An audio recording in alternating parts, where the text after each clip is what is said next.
What's good, you guys? My name is Lara Anika and I'm back with another video. Okay, so guys, this mambo Dhuterere speech and speech avakapa vachizama kuti vanhu vasaite chihure and all kuti tisape chihure swaga, but then vamwe havana kuitambira.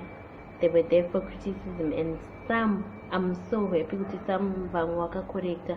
Vanhu vakaita sana Tinashe Mutarisi vakakwanisa kuaccepta message yo, and then they corrected.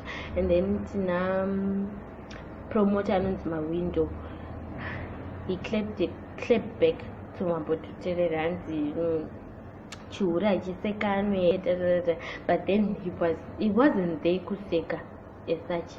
He was there kuti aise macorrections kuneva vanoda kuti chihure chiite kunge chinhu chinoshamisira chisikashamisiri. And then we have Laziti akaclapa back at mambo Dhuterere hanzi he should calm down because hausati wakura, hausati watombosvitsa 40, so you can't talk izvezvi uchiita hanzi chihure hachina kunaka what. You should reach 40 first. Why reach a 40? You can now talk because unenge waona zvakawanda, now hausati waona zvakawanda.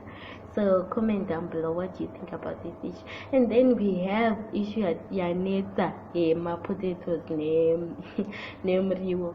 Many people vari kuposta vachidya mapotatoes nemuriwo and what. I think it was such a great speech because people are now turning from nyama yanga yanetsa nyaya yekunzi nyama vakudyawo sasa Muriwo nemapotatoes. Thank you guys for watching. Don't forget to like, comment and subscribe.